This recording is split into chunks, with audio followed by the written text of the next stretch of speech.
the world's weather is getting wilder. You know, the Earth is a very violent place. There are all kinds of natural processes happening all the time. From terrifying tornadoes. All I could see is this green wall. You couldn't see past it, around it, above it. Wait, those people gotta get out of here. To horrifying hurricanes. It just grew into this giant Category 5 monstrosity. And record-breaking waves. And it was just like, bang! This shock all the way up my back. And then I had the washing machine effect. To fast-moving walls of ice. It's like a big snowball coming at you. As the world warms up, we reveal gripping footage. Oh my God, Starbucks just got blown over. And first-hand accounts from people who were in the heart of these new extremes of weather. The flash flood's right there! As you're in the middle of this perfect storm of mud, you really have to focus on surviving. We had passed the point of no return. Call 911! So shelter from the storm and hunker down for the world's wildest weather.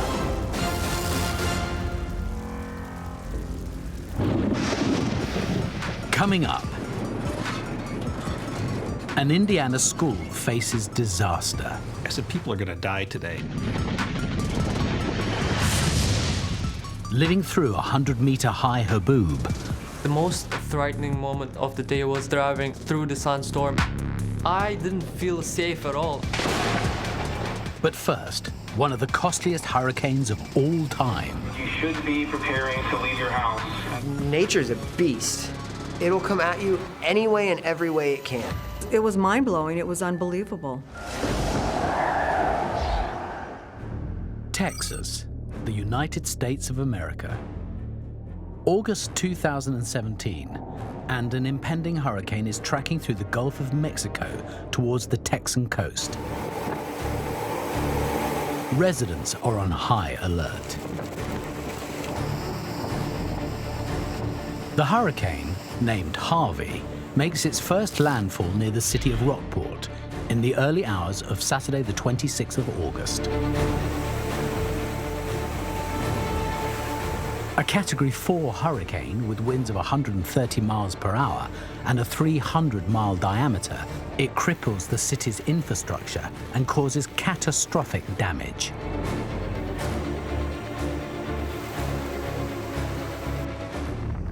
But it's not just wind damage meteorologists are concerned about. They're warning of unprecedented and devastating flooding across the state. When Harvey made landfall, it stayed along the coast, and it was able to continue to draw warm, moist air from the Gulf of Mexico into its circulation, maintaining its intensity and continuing to drop a lot of rain. 180 miles away from Rockport, in the city of Houston, local resident and cameraman Michael Melendez is monitoring the effects of the storm. It's pretty worrying when the rain hits hard and the thunder rolls in, but living here for a while, that's kind of the norm, so you don't get too scared of it right off the bat. A few miles away, to the north of the city, Michael's mum Debbie is also keeping her eye on proceedings. The sky was overcast. I remember it got dark. It wasn't any rain out of the ordinary, but what was different with this is that it didn't stop and it intensified.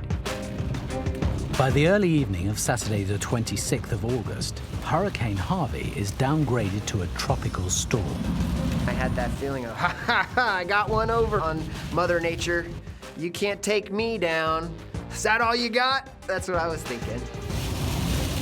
So I jumped in my car and went downtown to start taking photos of the city underwater because it was a pretty epic moment. However, Houston hasn't seen the back of Harvey just yet. The absence of the jet stream, high-altitude winds that impact the surface atmosphere, is causing the storm to linger over the area.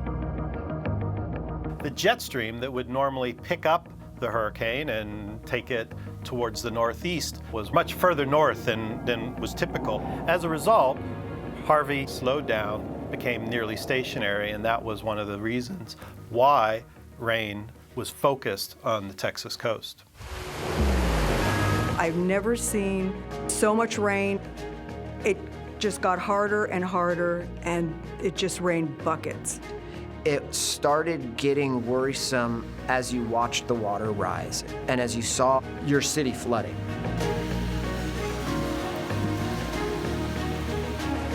Houston has largely escaped the damage from the hurricane-force winds. But can it survive the deluge Harvey is about to send its way?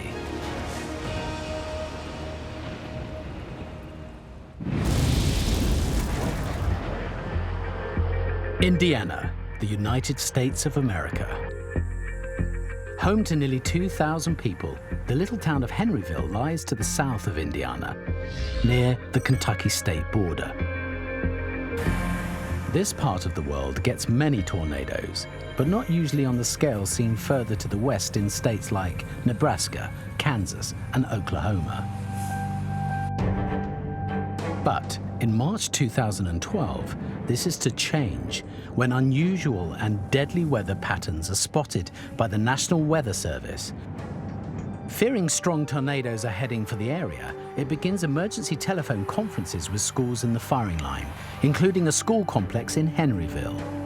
We started to get some pretty disturbing information from the National Weather Service that morning around 10 o'clock. It became more and more alarming as it reached into the afternoon. And it was about 2 o'clock that we really knew we had to make a decision. If we were going to evacuate, we had 35, 40 minutes. I had a knot in my stomach. I really was kind of a nervous wreck, but I knew I had to be calm, stay calm. This freak weather event is being caused by a mixture of meteorological conditions. It was already much warmer than it normally is for that time of year. We got up into the 70s, some 20 degrees above normal for early March. When you combine that with the upper level winds, which were very intense that day, over 130 miles an hour, it's just a recipe for disaster. Tornadoes are fueled by warm, moist air from the ground, and as more is dragged up by high winds at the top of the weather system, the intensity of the storm will grow. The storms that were being produced were of the type that you typically see in Oklahoma and Nebraska. Very large supercells, very tall, and all of them were producing severe weather of one type or another. When I went out to get the newspaper that morning, my neighbor asked how things were going. I said, "This is not going to be a good day." I said, "People are going to die around here today." The weight of the National Weather Service's warnings hits home hard, and as 2 o'clock strikes, the teachers at Henryville's schools make their decision. We began to notify parents that we were going to be sending kids home. The decision was made that we were going to go ahead and start loading the buses and get the kids out, and I remember walking the kids out. And then I remember the buses pulling out and the sirens immediately hitting. Oh my gosh! At 2:50 p.m., in nearby Fredericksburg, a major tornado forms from a supercell thunderstorm. We knew that this was not a run-of-the-mill small tornado that typically happens in this area. This was a monster-type situation with devastating capabilities. We saw actually the tornadoes form. We saw 2 tornadoes form in the distance, and we knew then that they were headed towards Henryville.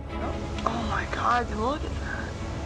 As the tornado begins to snake its way towards the little town, will the people left in the school be in its path, or will they have a lucky escape? Oh my God!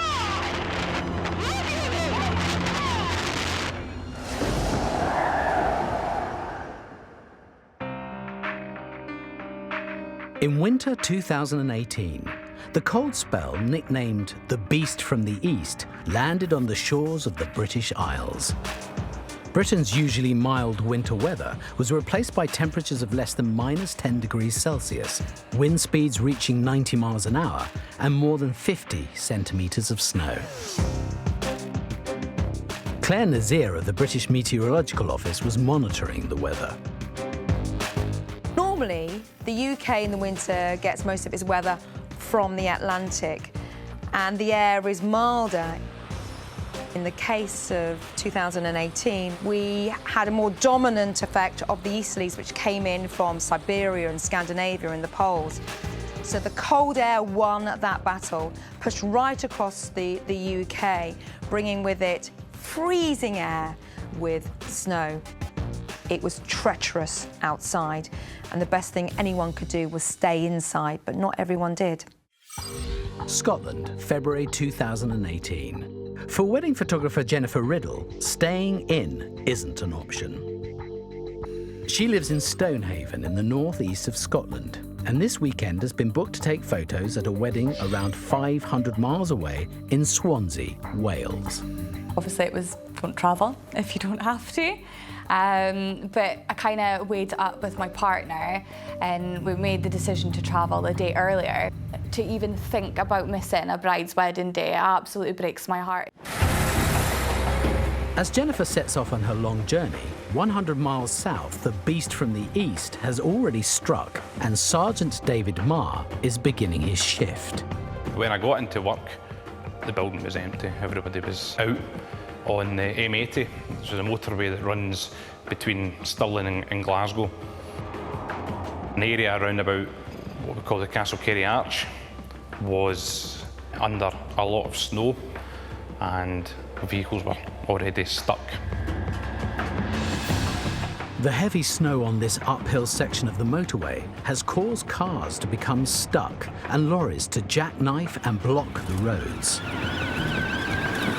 In an effort to aid the officers on the early shift, David and his team head out to help, but it's slow going. Driving conditions were terrible, they were appalling. It was heavy snow, and it was going between falling vertically to horizontally. And it was a freezing cold wind. There was no sunshine whatsoever, it was just snow clouds above us.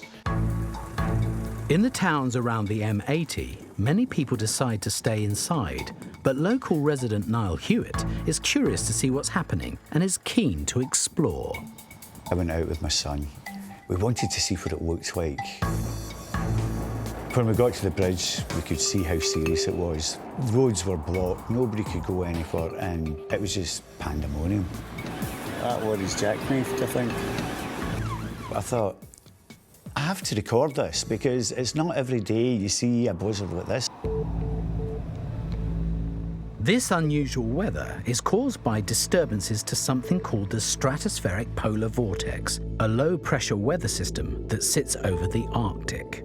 It creates strong winds, and these tend to keep in the cold air. The polar vortex, which keeps all this really cold air in, started distorting and wobbling. And we knew that was going to have an effect, and indeed it did. This meant that cold air from the north moved down and blocked off the usual warmer air from the southwest. Because the westerlies weren't winning, we were getting a real dose of northeasterlies, easterlies or northerlies, bringing in that frigid air, not only from the poles, but also from Siberia. This brought with it very unusual amounts of snow as a result of something known as the lake effect. Cold air from the north moves over the relatively warm seas around Britain and picks up the moisture from the sea. Warmth and moisture are transferred into the atmosphere. The air then rises when it hits land. That's where the moisture starts to condense in the form of ice crystals and snow forms. And this is what happened during the beast from the east. Across Britain, the beast from the east causes chaos. As schools are forced to close, hospitals are put on high alert, and the country's transport systems are disrupted. One of the places most badly hit is Scotland, where Jennifer's journey to Wales is taking longer than anticipated. Just as we got past the Stirling services, the traffic was at a complete standstill. We were like, okay, something's obviously going on here. So we just thought, we're just going to have to sit and wait it out. We literally couldn't turn back. We had passed the point of no return. We were stuck and we had nowhere to go. As darkness descends and temperatures plummet, Jennifer is stranded and has no idea what the night will bring.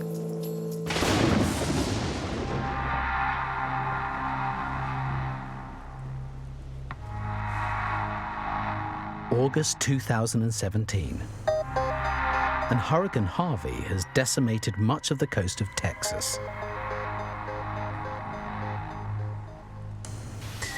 Although Houston has largely escaped the wind damage, the city is struggling to cope with the torrential rain that the lingering storm is continuing to dump. One of the crucial things about the flooding in Houston was the fact of the large urban development. The concrete everywhere gave the rain no place to infiltrate into the ground. As a result, it just kept flooding the urban areas. Cameraman Michael Melendez has been documenting his experiences of the storm. The hurricane itself wasn't so much the scary part. It was all that water, trillions of gallons of water everywhere. Harvey has dropped over 60 inches of rainfall on southeastern Texas over 4 days, causing Houston an unprecedented problem. The city's reservoirs, which are built to prevent flooding downtown, are about to burst. The water in the reservoir had reached its capacity, and there were already cracks that were forming in the reservoir. And they knew that there was a possibility that the reservoirs could break, and that would be disastrous for the city. To stop this from happening, the city orders a controlled release of the reservoirs, warning residents in the surrounding areas to evacuate. They are worried about additional flooding on roads that has the potential to spill into people's homes. My neighborhood was in that zone, and the mayor told us all that you were on a mandatory evacuation. You should be preparing to leave your house at this time. Anytime someone tells you you're on a mandatory evacuation, your ears perk up. Michael's neighborhood is a half a mile from Addicks Reservoir, so I was extremely fearful. So I called him on the phone and I said, hey, why don't you start making your way up to my house? Around 8 o'clock that evening, as the waters around his neighborhood begin to rise, Michael sets off for his mum's house and, remarkably, captures his whole journey. But the trip that normally takes him half an hour is to take a whole lot longer. The drive up to my mom's house was intense, to say the least. Everywhere was flooded.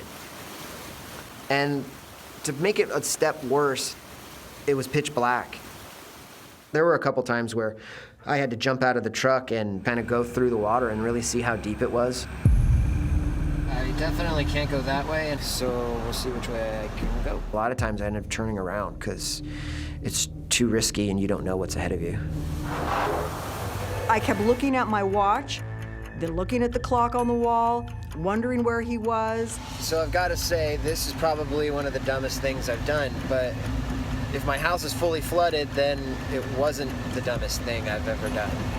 The freeways were a surreal empty. It was excruciating waiting for him. The hours kept ticking by. I didn't know where he was. I remember one moment in the trip, I get down the off-ramp and it was a river. And I was like, nope, this isn't gonna work. Turn the van around, and as I'm coming back up the wrong way, I look to my left and there's a grocery store and there's a restaurant, and it was crazy, it was a lake. I just waited, and I just waited, and that seemed like the longest day of my life. After 4 hours on the road, around midnight, Michael finally reaches his mum's house. When Michael walked through that door, I'm like, oh my gosh, thank goodness you're here.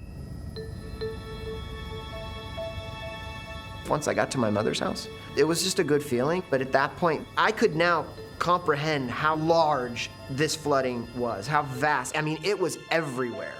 Miles and miles and miles and miles. We're all just sitting in a lake.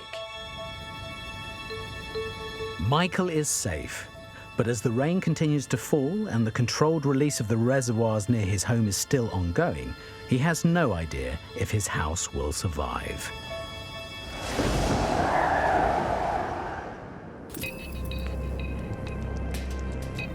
Haboobs are one of nature's most awesome and frightening sights. The name is derived from the Arabic word for wind and signifies a type of desert windstorm.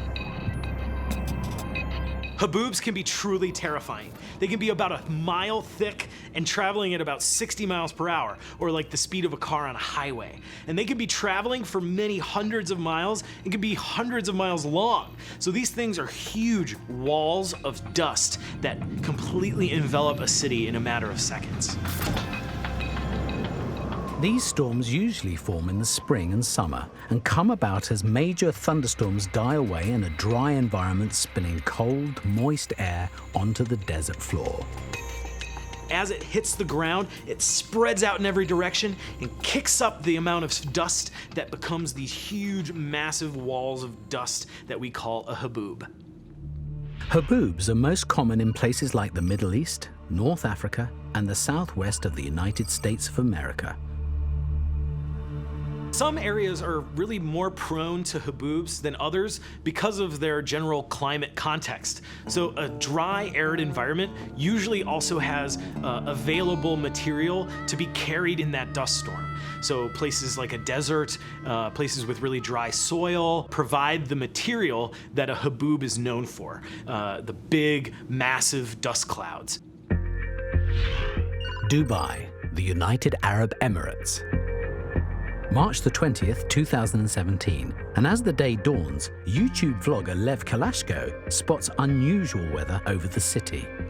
I'd never seen such a thing like this before. This was once in a lifetime. I grabbed my camera, ran outside, tried to film as much as possible. Okay guys, this year Dubai's weather is not playing jokes with us. This is incredible. I was like, whoa, what is going on? I can't believe this is happening to Dubai. On the news they said there will be a huge storm today, and yes it is, it's here. It's a huge sandstorm. You could see it approaching to you with a high speed. It was dark brown mixed with gray colors, and you could barely see into a distance. Huge sandstorm was approaching towards you. The storm was actually coming from the outskirts of Dubai towards the city. You could definitely smell the desert because of the sand. The particles in these dust clouds move around in 3 different ways. The first one is suspension. So the really smallest particles get actually physically lifted up in the air, and they're flying through the air under even some very weak winds. Larger particles are carried by a process known as saltation. Now, saltation comes from a Latin word for jumps or hops, and it basically means that the wind carries a piece of material for a very short distance, and then it slams back on the ground, causing other rocks and small material to then bounce up as well. Even larger materials move around by what is called creep. It's actually just sliding or rolling around. So there are 3 different ways that these sorts of materials can get entrained in this big dust storm, and it's either flying, bouncing, or rolling. You could feel the sand like tickling on your skin because it comes with a high wind. I don't know if you can hear me.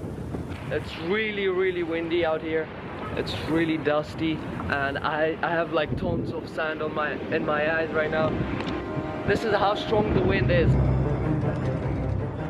Despite the high winds, and against what many would advise, Lev decides to take a drive through the haboob.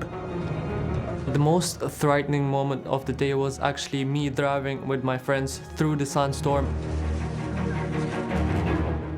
It's basically like a fog, but this is the way stronger version of a fog, and this was dangerous to drive a car. You could only see some hazard lights, maybe some red lights from the other cars. You could definitely see crashed cars on the side, and you could definitely feel the power of nature.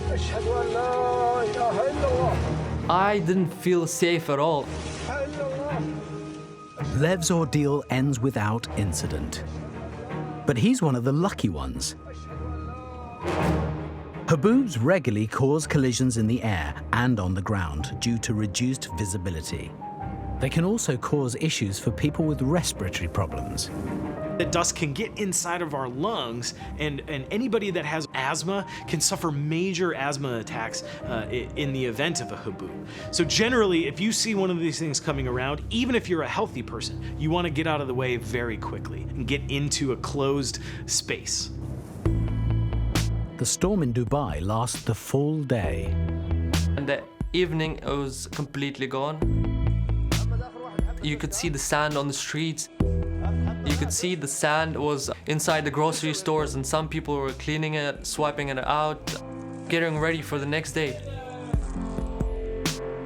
I look back on that date as something to remember.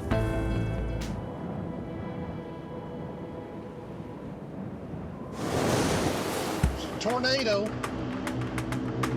It's 2:30 in Henryville, Indiana.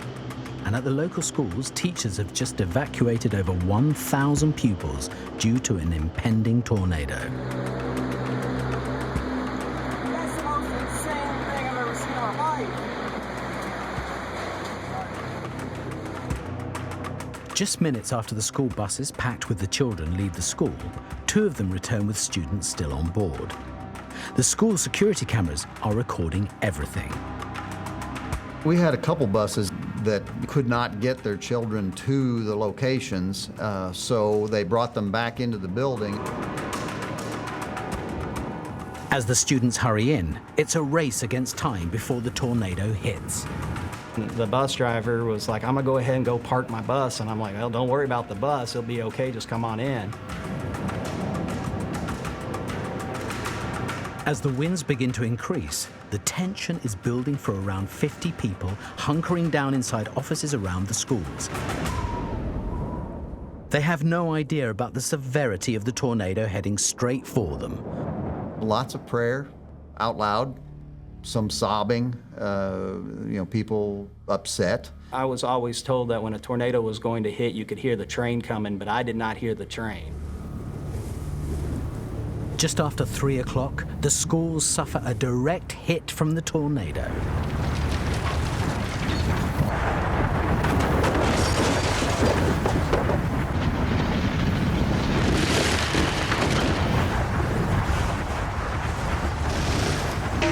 It tears through the buildings, destroying everything in its path. All of a sudden, the lights started flickering, and some white powder was falling out of the ceilings, and I knew something was going on. And then immediately the pressure in the building dropped. Like when you're underwater deep and your ears start clouding up, it was like that, but it was intense.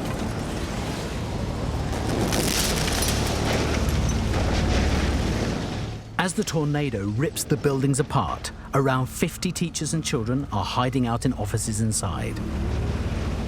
Will they escape one of nature's most deadly weather events unharmed?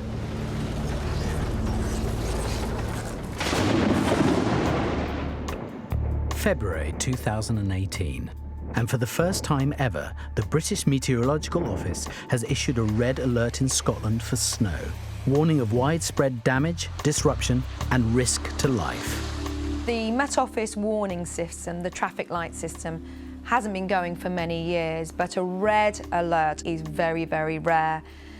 And it takes a lot to issue one, but in this case, it was the only way forward to really warn people there was a lot of danger outside.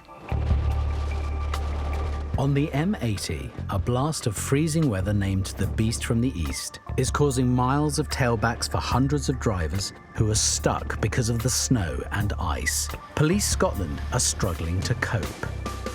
The weather did get worse. The snow got heavier and was creating really, really cold temperatures and hard working conditions for us. By 9 p.m, there's still no movement on the motorway. Local resident Niall Hewitt sees a shout out online for 4x4 drivers and decides to lend a hand. The policeman in charge jumped into my car. Okay, yep. And we headed off onto the motorway. These people have been stuck there for hours. Yep. It was an eerie sight to see all these vehicles stuck. All the other 4x4 drivers followed us in a convoy, looking for anybody vulnerable that would have to be taken out of there quickly, and also pushing cars to clear enough roads so that snowplows could get through. Although the police have a plan to clear the snow, it's soon apparent nature has other ideas. We're depending on a break in the weather so that we could use the ploughs to clear the area. But the snow did not stop. And as soon as we were clearing snow with the ploughs, it was falling again. One of those caught up in the chaos is wedding photographer Jennifer Riddle, who's en route to a job in Wales. Just having a look through tweets, and that's my first one there. Stuck for 2 hours on the M80 southbound, and that was at 9 o'clock at night. Stranded in the middle of the motorway, Jennifer's starting to feel the effects. It was just absolutely freezing. And every time I sort of got half comfortable, I was like, can you turn the car back on so I can have some heat on my feet, please? It was just horrific. But it's not just the -10 temperatures Jennifer's struggling with. Obviously, we'd had nothing to eat, so we were absolutely starving. And then as the night progressed, the locals came out and started offering people just what they had, like cans of juice and chocolate bars. Praise the Lord for the locals, crisps and a flake to keep me going through the night. #superstars. I ended up with a big pile of digestive biscuits and about 4 bottles of water, so at least we had enough to sort of tide us over. Everyone was tweeting me saying, oh, nice digestive biscuits. So I've tweeted saying #biscuitlady, #M80. As the snow keeps on falling, freezing temperatures see hundreds of road users stranded overnight. Jennifer's chances of making it to the wedding are dropping by the minute.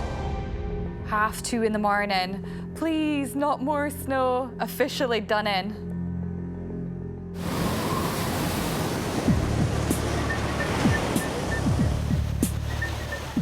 Texas, August 2017. Hurricane Harvey has hovered over Houston for 4 days, dropping historic levels of rain, and subsequently forcing the city to release its flood control reservoirs. Thanks. A day after escaping his flood-threatened home, cameraman Michael Melendez returns to his neighborhood and films the whole thing. So that's everybody evacuating flood areas, trying to get out. That morning when I pulled in, I instantly realized that our neighborhood was in a bad place. The flooding is so bad, Michael has to park 8 blocks away from his house and walk the rest of the way in. When I got out of the car and started walking, you were hit with an eerie silence. It's like surreal. Like right now, it's just kind of a dream. How you doing? Flooded. Yeah.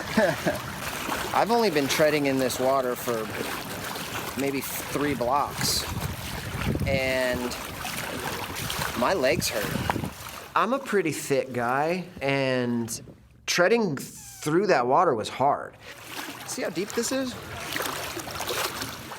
The only thing you could hear, because it was just the day after, is you could hear the car's horns going off, because the car batteries weren't dead yet. It was weird because it's like, just yesterday, people lived here. This is my street. After wading through the water for half a mile, an hour and a half later, Michael reaches his destination. That's my house. My front door is underwater. At that point, I just knew that this was gonna suck for the next year. I'm gonna be living in a world of suck.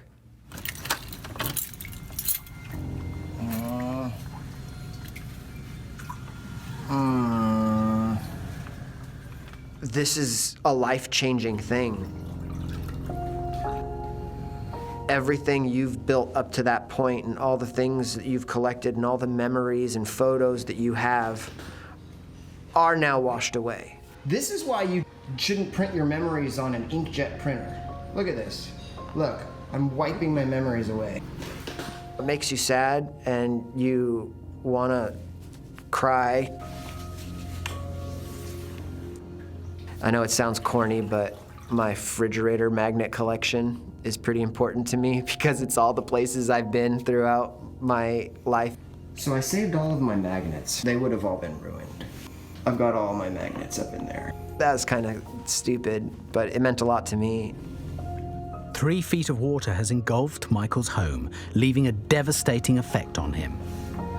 Just heartbreak. Just felt like crushing weight on my shoulder. And how in the world am I gonna pick myself up from this? I mean, ultimately looking around, there's really nothing I can do with this. When I was leaving, I saw the head of an alligator in my neighbor's yard. So I'm pretty sure I just saw that alligator. And so I quickly tried to grab the camera and I, pointed in that direction. By that point, you couldn't really see him. He was kind of off in some bushes, but that was the scariest moment for me. Yeah, I'm not a fan of this. I got a lot of things I gotta think about and I gotta get off this. When I was walking back to the car, I knew that this is gonna take a long time to fix. This has the potential of ruining your outlook on life. It could be that overwhelming. With no sign of the water receding in the neighborhood, Michael has little choice but to return to his mum's house. Search and rescue! His home is one of over 100,000 single-family homes destroyed in Houston alone. It will take a long time for the residents of Texas's most populated city to rebuild. But before that can happen, a huge clear-up operation lies ahead of Michael.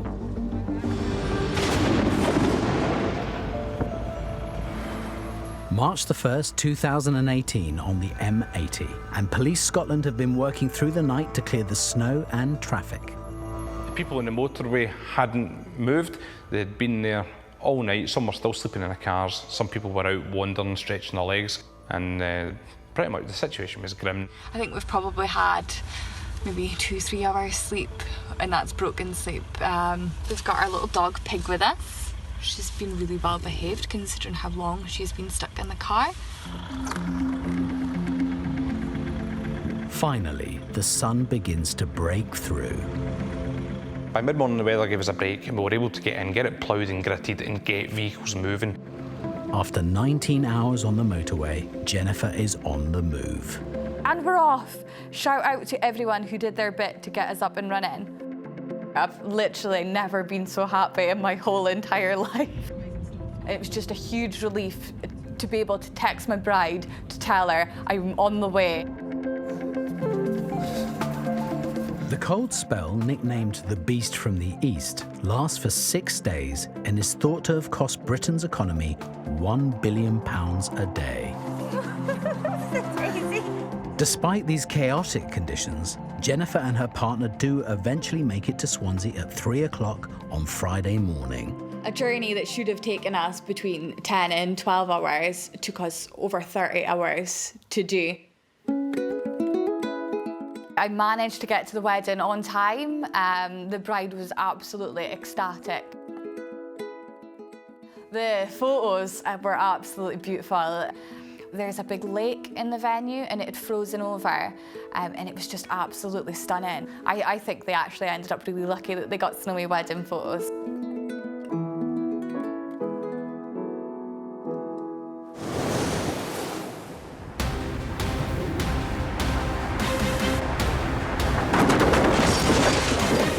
It's just after 3 o'clock in Henryville, Indiana, and a tornado is tearing its way through a local school complex where several teachers and students are hiding out.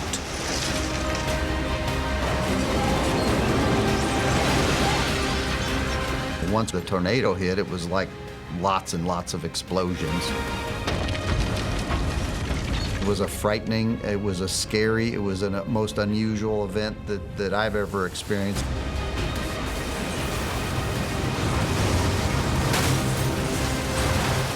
You can watch brick walls just wave like a flag. And then the power of wind was amazing to me.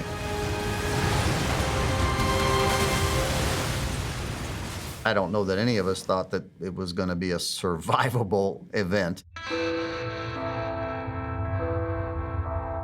After around a minute, one of the most powerful and destructive tornadoes to ever hit Henryville has disappeared. When it stopped, of course, the power was all gone, and then when we were out of the shaking and out of the vacuum of what the tornado did, everyone was covered with white dust. Several of the children had blood streaming from their noses. Because of the vacuum of the tornado, it caused their noses to hemorrhage. The tornado decimates the Henryville school complex. Incredibly, everyone in the complex survives. Shortly after the tornadoes passed, the survivors flee the buildings, but they are shocked by the devastation around them. It was surreal. It felt like it was not a real place. It felt like it was someplace I'd never been in or I'd seen in a movie. The immediate buildings around us didn't exist anymore. The roofs were gone and so on. We were walking in the areas where our cars used to be, and all of our vehicles and so on were flipped over and stacked on top of each other. The amount of destruction put me in awe of what nature can do. And it literally looked like bombs had been dropped on Henryville. While the schools face a total rebuild, all the teachers and students are lucky to have escaped alive. This was probably the best coordinated event between the National Weather Service and TV meteorologists for such a serious situation that I'd ever been involved with. Despite these coordinated weather warnings, the tornadoes of March 2nd, 2012 do claim a number of lives. About 40 people died that day.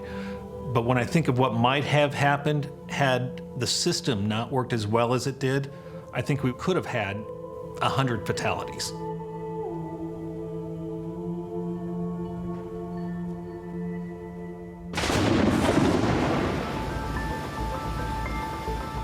Across Texas, 35,000 people have been forced to flee their homes to temporary shelters due to the impact of Hurricane Harvey. One of those affected is Michael Melendez, whose home has been flooded. 10 days after the event, he and his mum, Debbie, are returning to the area. Driving through Michael's neighborhood looked like a war zone. I'd never seen anything like that before in my life. The piles of people's belongings were slowly starting to collect out on the curb. Everything was water damaged and destroyed. That's what it is throughout this entire neighborhood. It was sad and it was heartbreaking. As we pulled up to Michael's house, I was nervous. I didn't know what to expect to see. And walking through the front door, well, of course, the first thing you notice is the smell.